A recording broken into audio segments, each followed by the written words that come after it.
When I opened my banking app that night, I expected reassurance, security, proof that all those extra shifts, those late-night freelance projects, and every dollar I had denied myself had been worth it. But the screen that stared back at me wasn't security. It was a void. My balance didn't just look low, it was gone. $80,000. Every cent of my college fund vanished. At first I did what any sane person would do. I blamed the software. I thought it was a glitch, a display error, maybe a delayed refresh. I logged out, logged back in, refreshed again. Nothing. Zero. Just a blank echoing number that seemed to mock me. Then I saw the transfer. Not fraud. Not a random hacker. The money hadn't been stolen by a stranger. It had been wired, legally, to a Santa Fe account under my own name. I didn't need to guess who had the authority to do that. I already knew. The pit in my stomach told me the truth before my brain could process it. My parents. I replayed the last conversation we had before they left Boise, calling it a summer trip. I remember my dad Michael laughing as he tossed the car keys in his hand, saying they just needed some time away, just a little break from everything. My mom Eleanor, smiling that polished, easy smile she used whenever she wanted me to stop asking questions. Except this wasn't just a trip. They had used my name, my future, my trust, to fund whatever dream they were chasing. I called my father's number, hand shaking. The phone rang once, twice, then went to voicemail. His voice, so steady and detached, filled the room. "We'll explain later." Later. The word sat there, splitting open like a fault line. And that was when I heard the sound, a soft, deliberate clatter. My girlfriend Lena was already sitting cross-legged on the couch, laptop glowing against her face. She wasn't panicking. She wasn't even surprised. "Don't panic, Kale," she said, her voice calm enough to make my own heart race faster. "I've been watching them. I know exactly what they did." The air went still. Her words hit harder than the empty bank account. My parents hadn't just slipped up. They had planned this. Deliberately. Michael and Eleanor Kale, the people who swore they'd guard my dream until I was ready, had gutted it instead. I thought of all the nights I'd spent eating instant noodles, skipping outings with friends, convincing myself it was worth it, that my sacrifices had meaning. $80,000 wasn't just money. It was a decade of hard choices, a silent contract that said one day I'd go back to school and finally finish what I'd started. Lena didn't stop typing. The sound of her keys was sharp and relentless, a rhythm that felt like the only thing holding the room together. "You need to write everything down," she said, her eyes never leaving the screen. "Every call, every message, every timestamp. If you want to take this back, you need proof. This isn't about feelings anymore, Kale. It's about evidence." Her words were both terrifying and clarifying, because in that moment I knew this wasn't just about money. This was war, and it had just begun. The sound of Lena's keys wasn't just typing anymore, it was a heartbeat. Sharp, steady, echoing through the room, until it felt like the only thing keeping me from unraveling. Somewhere beyond the apartment window, the foothills sat in silence, black silhouettes against the last gray light. They looked so calm, so steady, as if they had been here for centuries and would remain long after this storm in my life had passed. But inside me, something had fractured. Michael and Eleanor had drawn the first line of betrayal, and Lena was already drawing the counterstrike. I used to tell myself I was the kind of person who avoided conflict, the kind of son who fixed problems quietly, waited them out, let time do the heavy lifting. But that night, as Lena tore open a fresh stack of yellow sticky notes and began plastering them across our wall, I realized this was not a problem I could wait out. She worked with the precision of a surgeon. Each sticky note was a data point, each line of handwriting a breadcrumb. "Think of this as a map," she said, her pen racing as she drew connections between dates, accounts, and phone numbers. "Every transaction, every login, every call, it's all a landmark. We follow the map, and it will lead us to the truth." I turned back to my own laptop, my fingers stiff against the keys as I pulled up 90 days of bank statements. Together, we began marking them, color-coding every withdrawal, every transfer that didn't belong. Again and again, the name appeared like a ghost we couldn't exorcise. M. Vaunt Investments. Each time I saw it, my chest tightened like someone had wrapped a belt around my ribs. Lena shifted gears, moving into full OSINT mode. Her screen lit with searches, LinkedIn profiles, obscure email combinations, usernames pulled from forgotten corners of the internet. She tracked down phone numbers, cross-referenced addresses, even ran password leak searches to see which ones matched my father's old accounts. I wasn't just sitting there anymore, I was writing too. My notebook began to fill with times, dates, patterns. The more I wrote, the more I felt it, the strange mix of guilt and clarity that came with turning over every stone. Because this wasn't just data, this was my life. And then came the first crack of lightning. Lena found a file buried in the depths of the old family computer's cloud backup. Elliot_Santa Fe_plan.pdf. At first it asked for a password. Lena didn't even blink. She stripped the file metadata, reading it line by line. The creator's name glared back at us. Marissa Vaughn. She's not just involved, Lena said quietly, her voice almost reverent. She's their partner. Her fingers flew faster, tracing emails and call logs further back. And that's when the picture darkened. 3 months earlier, my father had started calling a Santa Fe number every night, always between 10 o'clock and 11:30 p.m. 6 weeks ago, my mother had booked a one-way ticket to Albuquerque. She had rented a car that same night and driven straight to Santa Fe. And 3 days before my bank account flatlined, an email draft appeared in my father's account. Its subject line was clinical, almost cold. Deposit secured from education account. I felt my stomach turn. Education account. My education, my future. But it didn't stop there. Lena turned the screen toward me, her face pale in the glow. A digital contract filled the display, a $250,000 loan agreement. My social security number sat there, clear as day, listed under co-borrower. And at the bottom of the page, a scan of my name, my signature. Except I had never signed it. The room tilted. I gripped the edge of the desk so hard, my knuckles went white. But it didn't stop the hollow ache that had opened in my stomach. They hadn't just taken what I'd saved, they had used me to borrow even more, tethering my future to their debt. Guilt hit next, heavier than anger.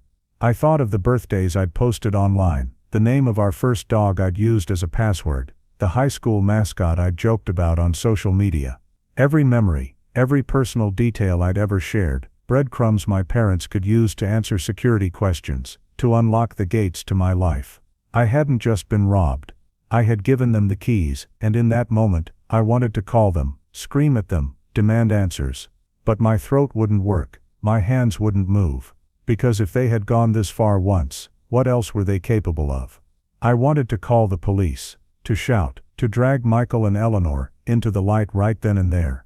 I wanted to say their names like an accusation, force them to hear the damage they had done. But Lena's hand landed softly on my wrist. "Not yet," she said, her voice steady, the same voice that had carried me through the night before. "If you move too soon, they'll bury the trail. We need every piece. When we strike, it has to be where they can't run." Her calm was infuriating, at first, but it also made me breathe. And then she taught me how to turn fear into action. We froze my credit, step by step, locking down every account that still had breath left in it. She set up two-factor authentication on my phone, showed me how to build a password vault that couldn't be touched, encrypted, locked, untouchable. Each click, each security measure was a step back toward myself. I wasn't just a victim anymore, I was a witness. Hours passed, the coffee shop we'd holed up in went quiet around us, chairs stacked on tables, lights clicking off one by one, the espresso machine wiped clean, as if we were the last people awake in the entire city. When we got back to the apartment, I glanced at the wall that had become our war room. The map Lena was building was no longer just random arrows and sticky notes. It had a shape now, a network leading straight toward Santa Fe like veins carrying blood to a heart I hadn't wanted to find. And then just before dawn, the final piece clicked. Lena leaned so close to the monitor, her breath fogged the screen. "There," she whispered, pointing at an IP address logged into my father's account. It wasn't from Boise, it was traced to a corporate network in downtown Santa Fe, the same address listed on Marissa Vaughn's firm registration. Lena sat back, her mouth curling into a half-smile. It wasn't triumph, it was certainty. "We've got them," she said quietly. "And this is only the beginning." I wrote the timestamp in my notebook, my hand steady, for the first time since this began. For the first time, I wasn't just surviving the betrayal, I was preparing to fight back. The apartment fell silent in that strange Boise way, street noise fading, neighbors asleep. The kind of silence where your own heartbeat sounds like it belongs to someone else. I stood in the bathroom under the weak overhead bulb and stared at my reflection. I wanted to read the answers off my own face, to see if there was still something of the son I used to be, before all this. For years I had told myself my father was the one who pushed, who cut corners, who took shortcuts, and called them sacrifice. But staring into my own eyes, I finally asked the question I had been running from. If my father pushed, who steered? I didn't like the answer that came back. Lena was still at work in the living room, her screens glowing like twin moons. She had taken apart my family's digital life piece by piece and rebuilt it into something unrecognizable. When she called my name, her tone told me she'd found something important. "Look at this," she said. On her screen was something so ordinary, I would have missed it. An auto-forwarding rule buried in my mother's email. Every message containing the words escrow, notary, closing had been silently redirected to a hidden inbox under the name Elliot_private. "It's been running for weeks," Lena said, her voice low. "This isn't a passenger move. It's coordination." She slid another window into view, my mother's call history. I recognized the Santa Fe number we had traced before, but now there were more entries than I'd ever seen on my father's phone. Most were short, efficient, midday calls, the kind you make when you're giving instructions to someone who doesn't need them repeated. The narrative I had built in my head, my mother as the reluctant bystander, dragged along by my father, began to collapse under the weight of those numbers. "Keep going," Lena said. I did, even though my chest felt tight enough to crack. She opened a scanned document I hadn't seen before, and zoomed in on the lower margin. There, a circular notary seal, still visible despite the faint scan quality. The date on the stamp matched the exact day my mother had flown one way to Albuquerque, rented a car, and driven north. And the name of the notary, someone I remembered from childhood potlucks and holiday office parties, made my stomach turn. This wasn't an accident. This wasn't desperation. They had choreographed this. Lena clicked over to a business directory listing, and the screen filled with an image of the Santa Fe office building, brushed steel planters, polished stone floors, the directory glowing near the elevator bank. I could see it too clearly. My mother standing there with documents tucked under her arm, waiting for the elevator, my name inked on papers she knew I hadn't signed. The thought turned the air in the room cold. "I want to call him," I said, my voice raw. "I want my father to hear me say his name while I'm holding this in my hand." "Not yet," Lena said. "Give it 48 hours. We're not ready to make noise. We need to capture their next move, not just react to the last one." 48 hours felt like a lifetime, but I nodded. She handed me a legal pad. "Write it down," she said. "The sentence you need to say when it's time. Get it out of your head and onto paper, then put it away." I stared at the blank page, pen hovering, my chest rising and falling like I'd just run miles. And then, slowly, I began to write. I stared at the blank page on the legal pad, the pen digging into the paper without moving. The words felt too heavy to write, as if putting them down would make everything real. The memories of my childhood flashed through me. My mother's careful signature on school permission slips, her precise handwriting on every field trip form. Back then, I had believed that care and control were the same thing. But now, catching my reflection in the darkened window, I saw someone thinner at the edges, someone who looked like he'd been remade in a single night. And maybe he had. I heard Lena's voice in my head, quiet but sharp. "This isn't about feelings anymore. It's about data." That sentence stung, but it was true. The person staring back at me wasn't who I had imagined growing up to be. He was more breakable than I thought, but he was also suddenly more certain. Near midnight, the trap snapped. Lena's screen lit up, an alert pulsing red. A new login pinged our monitor. The honeypot email we'd planted had just been opened from an IP address tied to a commercial block in downtown Santa Fe. Another window popped up. More data stitched itself across the screen. Floor 12. The exact floor of Marissa Vaughn's office. "We have contact," Lena said, her voice so calm that goosebumps prickled up my arms. Before I could react, my phone buzzed. Once, twice, then rang outright. My father's name filled the screen. Boise was wrapped in quiet darkness, but in Santa Fe it was afternoon. I looked at Lena. She gave me the smallest nod, slid the recorder toward me, and hovered her fingers over her keyboard. "It's time," she said. "You speak. I'll document." I took a breath. I hoped he wouldn't hear. Then I answered. The last gold light of the foothills washed across the wall behind me as his voice came through. Thinner, more urgent than I'd ever heard it. "My accounts are frozen," he said, without even saying hello. "What did you do?" I let the silence stretch, just long enough for him to hear his own breathing. "I secured what was left of my life," I said finally, "and I gathered proof of what you and Mom did with the rest." He tried to bulldoze past it.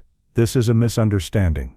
We just needed—" "The contract for $250,000 lists me as a co-borrower," I said, my tone flat, exactly as Lena had coached me.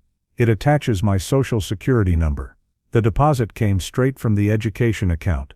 There's a notary stamp dated the same day Mom flew to Albuquerque, and the notary is one of her old co-workers. I have the seal. I have the license number. There was a clatter on his end, like a chair leg skidding across tile. When he spoke again, there was an echo in his voice, the kind you only hear in tall office lobbies. It put me right inside the building we had stared at hours ago, the one with the polished stone floors and the brushed steel planters. "You don't understand how these things work," he said. "This was an opportunity. We were going to put the money back." Lena leaned toward the mic, calm as ice, and her voice cut through him like clean glass. She began reciting. Every transfer, every date, every amount, each receiving account name, each line falling into the air like stones dropped into still water. Then she read the subject lines we'd captured from Mom's email: escrow, notary, closing. My father's breathing hitched. "Don't do this," he said. The plea bled into anger. "You're turning family into a spectacle." "I'm turning theft into evidence," I said. "Which one of you set the rule to forward Mom's emails to your private account?" There was a pause. Then something in his voice cracked. "Your mother insisted," he said too quickly. "She said it would be cleaner. She said we needed to be efficient." The air in the room went still. It wasn't a theatrical confession. It was tired, reflexive, like a man who had been carrying a secret too long and finally set it down. He kept talking, trying to soften the blow by spreading the blame. "Marissa said it would only be a few weeks," he said. "She promised a quick return. She said we'd double it and no one would be hurt. She said she'd already set up a backstop." "What backstop?" I asked, though the dread was already rising in my throat. He hesitated, just for a second. "I heard the man who taught me to ride a bike stall at the top of a hill he knew was too steep. There's a reserve account," he said at last, each word dragged. "In your name. 50,000, it was meant to reassure the lender. It's in Santa Fe." Lena's fingers flew over the keys, adding a new branch to our map. I felt a heat rise behind my eyes that wasn't quite anger, wasn't grief, just that old child feeling of discovering that the rules in your house don't match the rules in the world. "You opened another account in my name," I said quietly. "You didn't just spend what I had. You built a tool to spend what I didn't even know existed." He pivoted hard, the way people do when they feel the ground dropping under them. "Don't take this to the police," he said, and the words came out like shards of glass. "Don't turn your family into criminals. If this goes public, we're finished. We're not bad people. We made a mistake. You forged my signature," I said. "You built a paper version of me that fit your plan better than the real one."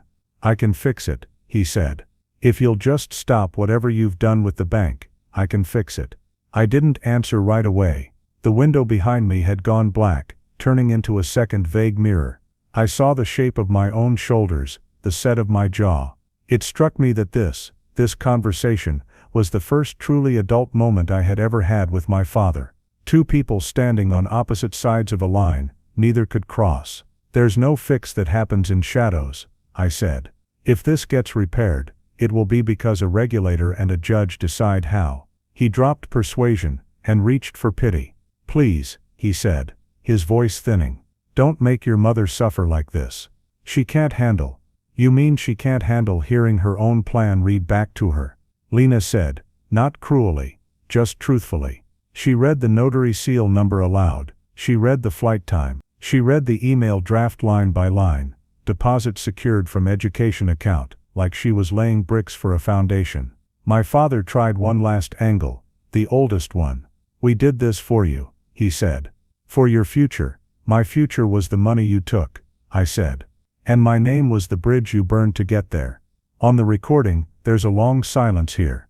No one speaking. I remember hearing a faint murmur on his end, a door opening, voices in the background. For a second, I thought my mother might come on the line. But she didn't. When he came back, whatever fight was left in him had drained away. "Just don't ruin us," he said, finally, the words barely above a whisper. He said it like a man reaching for the last rope dangling over a cliff. "We're still your parents." I almost said the line I'd written on the legal pad, the one that stopped my hand from shaking when I wrote it, but I didn't need to. It was already inside everything I was about to do next. "If you want to talk again," I said, keeping my voice level, "be prepared to do it with someone who can administer an oath." There was a beat of silence. He started to speak, but Lena tapped the table once, sharp and clean. Then she shook her head.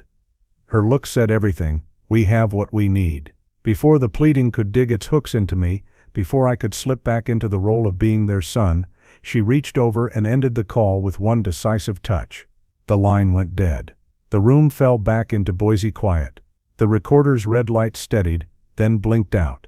The anger inside me didn't go anywhere. It just sat there, contained, burning hot like coals under a lid.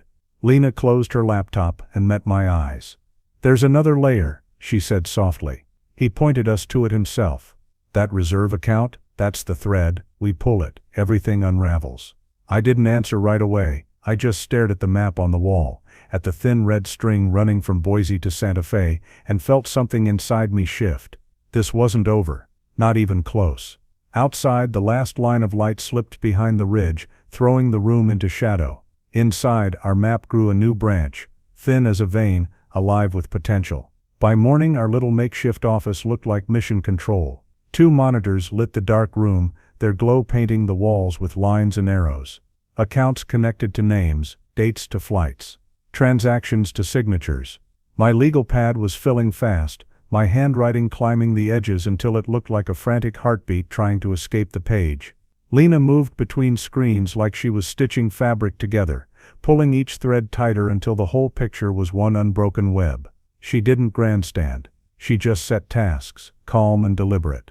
"Journal in real time," she said, "every click, every call, every number. If this ever lands in court, your notes will be our spine."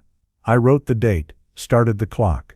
At the district coffee house later that day, Lena claimed a booth in the far back, the kind where the light was soft and the Wi-Fi never cut out. Her laptop screen shifted like a chameleon, one moment full of corporate email headers, the next a pristine chat window carrying a clipped, polite tone that didn't sound like her at all. She'd built a persona, a vendor contact from a software firm. Helpful, forgettable. Exactly the kind of person you answer when you're already buried under deadlines. I watched her fingers move while the barista tamped espresso in a rhythm that felt like a metronome counting us down. The calm of it made me braver than I felt. The first break came almost without drama, like a quiet knock on a locked door. A calendar invite surfaced in Marissa's inbox. A private event. The title looked deliberately boring. Capital relief discussion, but the details were a flare in the dark. Attendees, names. A conference room number on the 12th floor of the building we had already traced. I recorded everything. Time, subject line, room number. My letters came out neater than my breathing felt. Lena's face didn't change, but I saw the satisfaction in the set of her jaw. My next assignment was simple and brutal. I wrote out what we had as if I were teaching a stranger how to hold my life in their hands.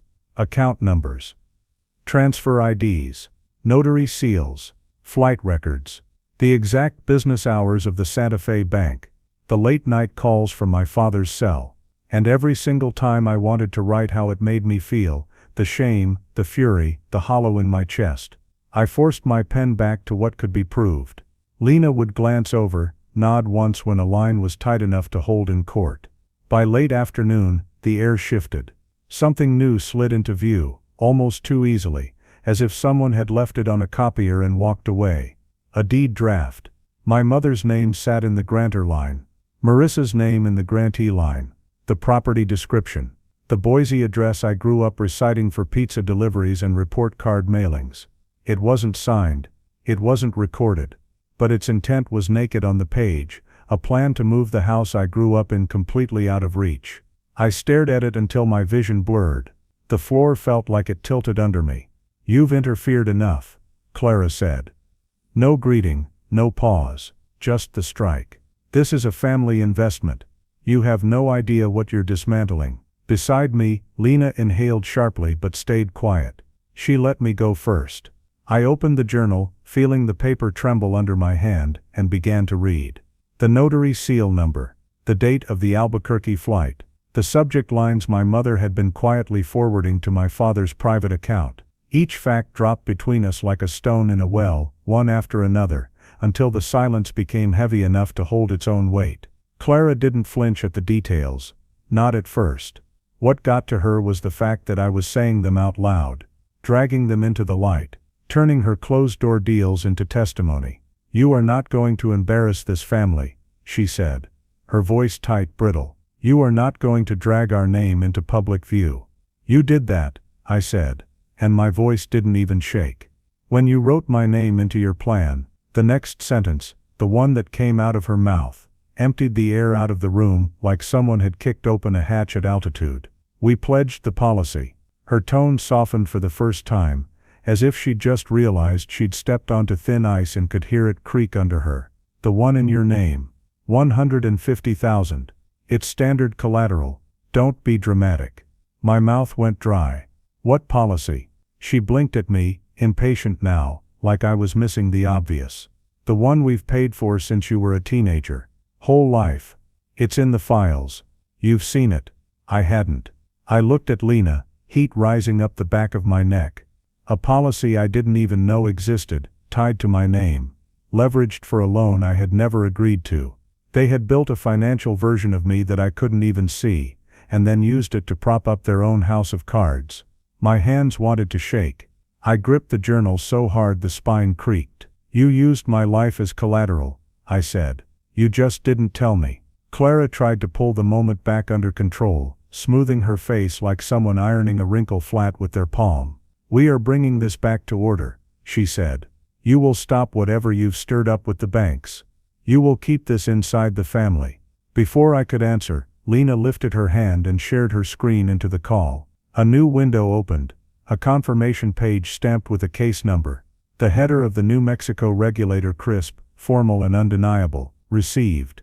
Assigned, under review." Clara's mask cracked, just slightly. Her mouth tightened at the corners, her composure threatening to splinter. I wrote the case number down slowly, without taking my eyes off her. "If you take this outside," she said.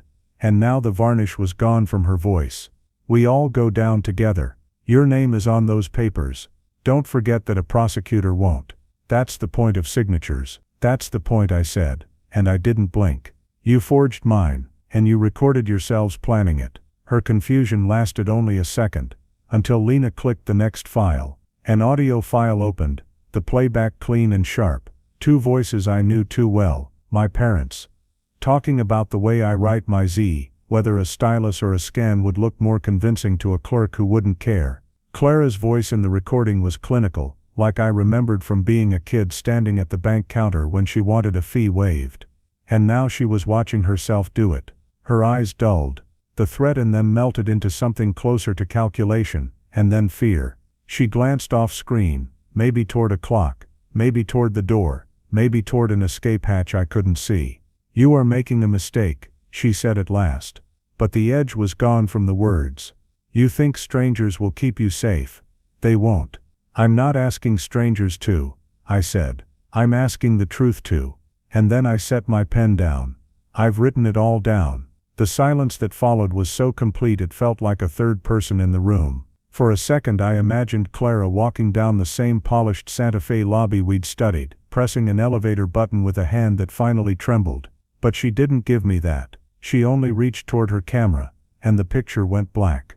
The apartment suddenly felt too big, too empty. I looked down at the journal and saw faint creases where my fingers had dug into the page. The recorder's red light blinked steadily, patient as a heartbeat. Lena didn't speak until the stillness had settled. Then she laid a hand on my shoulder, grounding light, exactly enough. "They'll start breaking on their own now," she said quietly. "We don't have to push. We just have to be patient and precise." I nodded, not trusting my voice. Outside, the foothills were only black shapes against a darker sky, the kind of night that forces you to navigate by feel. I stood and faced the timeline Lena had built across the TV screen. Every choice they had made, pinned in place, connected with red lines like a crime scene map. I wasn't afraid of the dark in the same way anymore. It was still the dark, but now I knew where the light switches were. The lamp on my desk glowed yellow in its small circle, waiting. The secure line was live. The recorder blinked red. I had just finished reading the email from Talia Reid, the Boise Weekly journalist, pressing for my statement, when the call came through. Both Elliot and Clara were on the line. My father's voice came first, frantic, rushing to fill the space. "Withdraw the complaint, Asher. If you stop now, everything will settle. We'll put the money back." His desperation rang hollow, a patch over a crack too wide to hide. I didn't answer. Instead, I clicked play on the file we'd prepared. Their voices filled the call, planning, plotting, talking about how to copy my signature. This time Clara's composure cracked fully. When she spoke, her voice was carefully leveled, but I could hear the panic underneath. "You don't understand. We did this for you, for our family." My throat tightened, but I forced the words out, slow and steady. "If this was for me, why is my life insurance policy pledged as collateral? What did you think would happen if I wasn't around? Who benefits then?" The silence that followed was worse than shouting. Lena leaned closer, her tone sharp as glass. "The New Mexico regulator has already opened a case. There's a file number. This isn't private anymore." She pushed the confirmation page into the shared call. Clara's face broke, just for a second. Even my father went quiet, and then in one last desperate fracture, he said, "It was Clara. She pushed this. I didn't want to risk it." I watched the cracks between them widen in real time, and then I steadied my voice. "I'm cooperating fully with investigators. With the press. I won't hide this. Don't call me again." His voice tried to chase me, a pleading whisper, but I ended the call. I stepped out onto the balcony. The foothills were a black silhouette, and the night was wide open. And for the first time in years, the air felt like mine. The night didn't fight us anymore. It didn't weigh on my shoulders or creep into my lungs. For the first time, it felt like the air itself had exhaled. The silence was no longer a verdict. It was a release, soft and heavy, like the last page of a book gently falling shut. Nova appeared beside me, quiet as dawn, her hand finding mine as if it had been there all along. "You've chosen," she whispered, her voice neither accusing nor forgiving, just steady. "And it's the right path." Something shifted in me then, deep and quiet, like a river turning under moonlight. For months I had been moving through life as though every choice was a trial, every step a defense. But that moment, that was the first time I truly believed I was free. Morning broke gently over Julia Davis Park, painting the sky in soft gold. The air smelled faintly of wet grass and river water. I sat on a park bench with Nova, the investigation notebook, my lifeline through so many sleepless nights, resting closed beside me. Its pages were filled with fury, grief, relentless notes and connections. For months, it had been the weight that kept me from floating away. Now it was just paper. News traveled like wildfire. Marissa Vaughn, Boise's golden executive, was indicted for embezzlement. The city buzzed with the revelation, every headline another brick falling from the wall I had spent so long clawing against. My parents disappeared overnight, their house empty, their phone disconnected. Their silence was louder than any apology they could have offered. Talia's article dropped like a hammer, but a clean one, surgical, precise. She traced every lie, every wire transfer, every betrayal, and laid it bare for the world to see. She wrote about how trust can be weaponized, how the name of a son can become a pawn in a game meant to bleed a community dry. Reading her words was like swallowing glass, painful but strangely purifying. The truth wasn't festering inside me anymore. It was out in the open, where it belonged. Nova didn't just survive, she transformed. Under her new name, Q Bennett, she built a practice that became a lighthouse for families like ours, helping them recognize the traps before they could snap shut. Watching her work was like watching someone plant a forest from ashes, one careful seed at a time. I enrolled back in school, not to reclaim the life I had before, but to build something better, something honest. The world didn't owe me a restoration of what was lost, but I owed myself a future that wasn't defined by my scars. Bigger cities came calling for Nova, with salaries and titles that could have erased every debt we ever carried. She turned them all down without hesitation. "We stay," she told me one quiet night. "Boise is where we build." Weeks later we crossed the bridge that spanned the river, early enough that the sun stretched our shadows into long silhouettes across the planks. The water below caught the light in scattered fragments, broken but beautiful. "Do you think they regret it?" I asked her. She glanced at me, her face unreadable, her silence long enough to make me feel the weight of my own question. "Regret isn't understanding," I said finally. "They chose their road, and we found a better one." Nova smiled, then not triumphant, not bitter, just quietly certain. We kept walking, the bridge behind us, the notebook far away. The river carried the light in glittering shards, as though reminding me that even something broken can catch the sun. And for the first time, I didn't look back. I used to think the past was a chain, a weight I'd have to drag behind me forever. But standing here now, with the wind on my face and the morning light catching the river below, I see it differently. The past isn't a chain, it's a map. Every wrong turn, every betrayal, every sleepless night was just a road leading me here. Boise isn't just where we stayed, it's where we rebuilt. Where we learned that forgiveness isn't about letting someone else off the hook, it's about letting yourself breathe again. Nova's hand is still in mine, steady and warm, and for the first time in years, I feel like my life belongs to me. Maybe my parents will never understand, maybe Marissa Vaughn will never feel the weight of what she did, but that's not my battle anymore. My fight was always for this, the quiet after the storm, the freedom to choose what comes next. We left the notebook behind, but the story isn't over, it never is. Life keeps writing, and we keep walking, across bridges, into mornings towards something better. And maybe one day, when someone else is staring down their own darkness, they'll find this road too, and they'll know, you can survive it. You can start again.